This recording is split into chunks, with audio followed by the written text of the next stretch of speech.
Trends Journal publisher Gerald Celente back by popular demand. Before we travel around the world, we're going to get his perspective on some local unrest. He joins me now. Good morning. Good morning, Tommy. Gerald, our college and university students have been protesting planned tuition hikes for 10 weeks. It's the longest boycott or strike in Quebec history, getting more violent and volatile by the day, though now they've said they've renounced violence. There's lots of debt in Quebec. There's a government corruption inquiry underway. We have the lowest tuition in North America. After the increase, we'll still have the lowest tuition. Do you see any parallels between Quebec and Greece? Well, in some of them, as you point out, you have a very low tuition rate, but there's more to it than that. It's what we wrote about actually in the spring of 2010, and it was the first Great War of the 21st century. And what it is, it's class warfare. And what we saw happening in Tunisia and in Egypt, the Arab Spring, in Greece, the students rioting in Portugal, in Spain, in Italy, in the UK. It's more of a frustration level in the sense, well, you also mentioned about government corruption. Oh, what a surprise. I'm shocked. And what government isn't corrupt? It's a syndicate. That's all it is. So what's happening is the young people are looking forward, and they have a futureless future. They're holding on to university degrees and worthlessness. You look at the unemployment numbers and you look at the job opportunities. They're not there for everyone. They're not there for most. So that's really what this is about, more than, as we see it, what's going on with the minimum increases in tuition. It's more about this class warfare that's really it's worldwide, and it's not going to stop. Now, here's a text message. It says, Greece is a perfect example of politicians borrowing money in order to bribe the public to vote for them so they, the politicians, can keep their snouts in the trough. Is that true? Well, of course it is. The people that think we have a representative form of democracy, they're children. It's a syndicate, as I said. You either look at the states. We have the presidential reality show going on. I mean, you can't make this script up. It's so cheap. And and now is it only the politicians? Well, it's also the bankers. I mean, who made up this whole thing? When you look at the austerity measures, when you're talking about Greece, what is it really from? It's about not only bad bets in Greece, but bad bets in Ireland, bad bets in Portugal and Spain. Look at the building boom that's going on around the world. That's been financed by the banks, loaning money to people that they know they're never going to get it back, and they bundle them in these so-called exotic financial instruments. So it's more than that. It's the politicians and it's the people. By the way, nothing's going to change until the people change. But. Gerald, I mean, the politicians, presidents, prime minister, are all telling us that the good times are here, that everything's improving, the worst is over, better times are ahead. Are they not telling us the truth, Gerald? Well, actually, in our Winter Trends Journal, the top trends of 2012, we had quotes from Sarkozy, Merkel, and the Danish Prime Minister. And the three of them said, and we commented on it, this is the first time we heard three people say, major countries, that the future is going to be darker than the present. The future is going to be darker than the present, and things are only going to get worse. Do they during election time say things are going to get better? The incumbents, they always do. But again, I don't understand how people could believe politicians.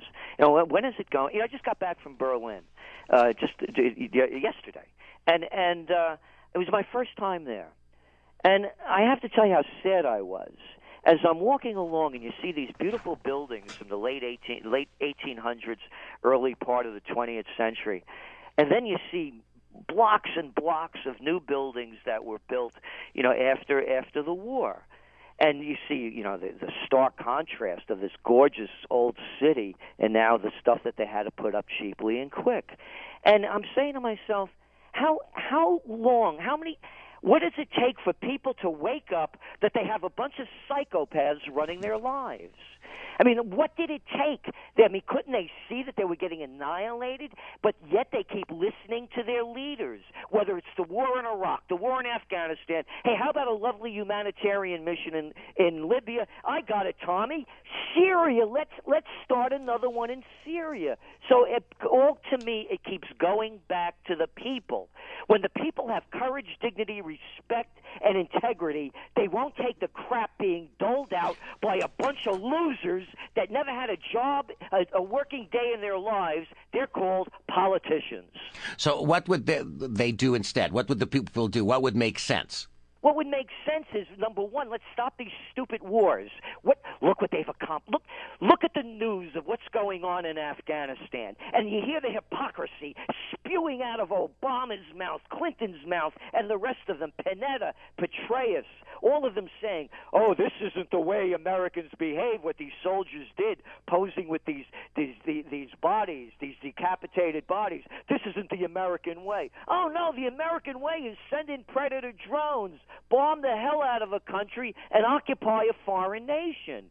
So when the people say, no, we're not going to do this anymore, we're going to rise... Wait, Gerald, they're not... Gerald, you don't believe that the United States and Canada is there to help the women of Afghanistan? Oh, yeah, now they're wearing bikinis instead of burqas.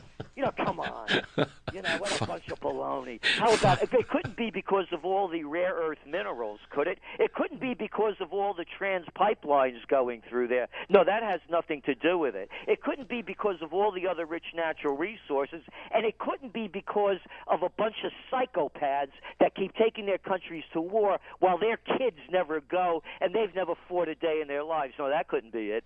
Gerald Celente, your questions for Gerald Celente, 514-790-0991. Let's go on a tour around the world. You were in Germany. Let's talk about what's happening in Spain. I heard, I don't know if this could possibly be true and what this means, Gerald, that the youth unemployment rate in Spain is as high as 50%? That's right, and it's like that in Italy. It's becoming that in the UK, and again, that's why it ties into what the students are writing about. They know they have no future, and what are the brilliant minds coming up with? I got an idea. Let's raise taxes on people, raise their tuition. We're going to cut services, cut benefits, and that's going to bring us to recovery. Let's go to the phones. If you have any questions, 514-790-0991. Your chance to speak to Gerald Celente. I'll get to the text messages in a second. You can send a text message to 514-800. Ron on the line. Good morning. Good morning. The big news story today in the U.S. is that Walmart is being charged with bribery for bribing Mexican officials in Mexico, where bribery is a way of life.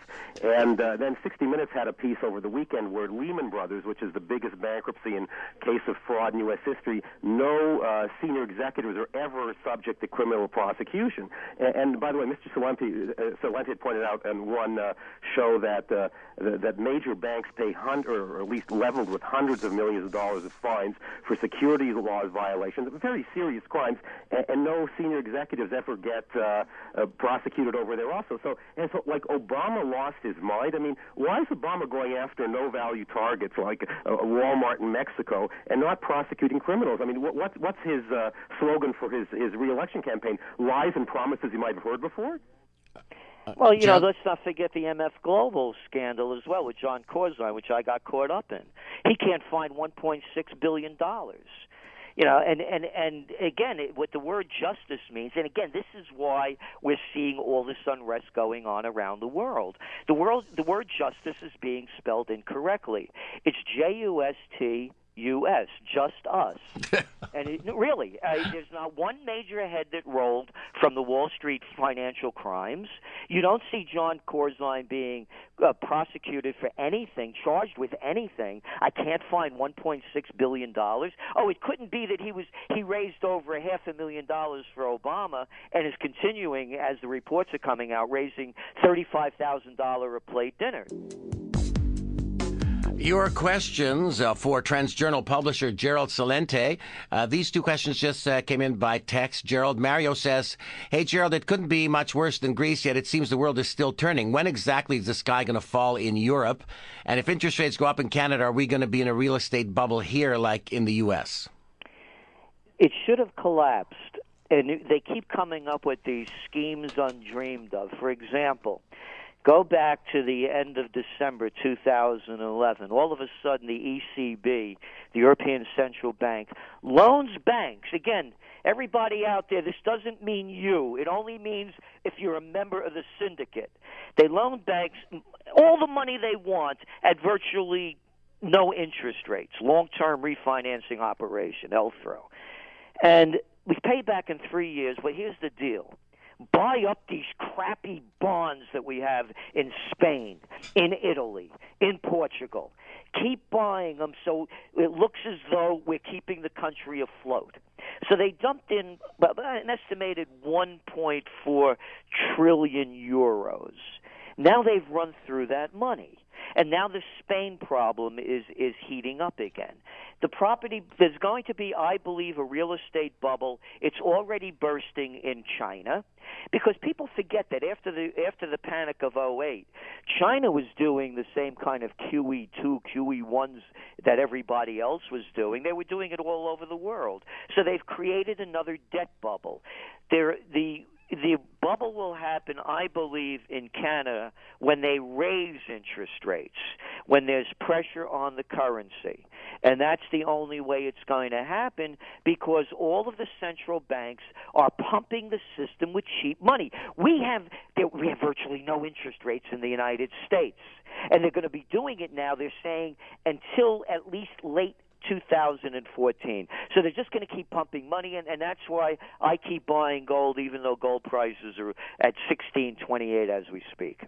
514-790-0991. Someone else is saying, Gerald, obviously there's a hidden agenda every time our governments make a move, but there are benefits to what they do. The people in the Middle East are being freed. Women can drive and vote. Sure, on a scale, their motives outweigh the results we get, but they are doing something good for their people. What would you say to that? What country are you talking about? Bahrain? Oh, couldn't be that one, could it? Not with the Fifth Fleet over there. No, they could keep slaughtering people. Not Yemen. Oh, yeah, they're having a field day over there. Oh, no, hey, listen, Yemen's helping us with the war against terror with Al-Qaeda. Hey, what about over there in that wonderful, wonderful democracy? You want to talk about women's rights? How about Saudi Arabia? Yeah, that's the one. Can't drive over there. Don't show your face. Walk behind the guys. Or else we'll chop your head off. What a bunch of baloney. It's only the countries that the United States is doing business with. Monarchs are okay. Mullahs are bad. Okay, what about your country with the election in Mitt Romney versus Obama? How do you see the difference? Is there a difference between the two? This is going to be another election. We're already seeing it now in our results. People are saying, I'm going to vote for the lesser of two evils. And, isn't that wonderful? How about associating with the lesser of two evils in a relationship? How about the bigger of two stooges? That's who's going to win. And we already picked it back in October 3rd of 2011. We said Obama back then, and we haven't changed our forecast. It's more of the same. Well, no matter who gets in, it's only a shade different. 514-790-0991. Start Talk. You can text your questions to our guest, Gerald Celente of the Trends Journal. Are we heading for war? What's going to happen in Europe? We talked about Greece and Spain. What's happening in France? To those questions, if you want to join the discussion. Our conversation and your questions for Gerald Celente, 514-790-0991. Text your comment to 514-800. What's going on in France? Holland, the candidate who was attacking the bankers, seems to be headed for victory. What do you see coming up in France in 2012 and 2013? Well, I think it's important to see what Le Pen did. And she got, 18% of the vote. And that's pretty sizable, much better than her father did. And I think that's more, and when you mentioned the Netherlands before, that's what you're going to see more and more of, a move toward the so-called right and at different levels. So Hollande will just be another different shade of Sarkozy, not a lot different. And again, it's the syndicate. Nothing really changes between the two parties. There's a marginal difference, and when you really look at Hollande's platform, it's really not a lot different. They're calling for more ECB bailouts and more Eurozone, and there's going to be, as we see it, more backlash against being in the Eurozone, and we can see it unraveling at some point in the future. Two text messages somewhat related. I'll read them both to you. I'd like your comment, Gerald. It says, Tommy, secrecy is a dangerous way to run a government. Banker gangsters are auctioning off countries' resources on the planet. And Joe says, I totally agree. Get rid of government. They are the legal mafia. If you get rid of the government, what do you replace it with? Gerald?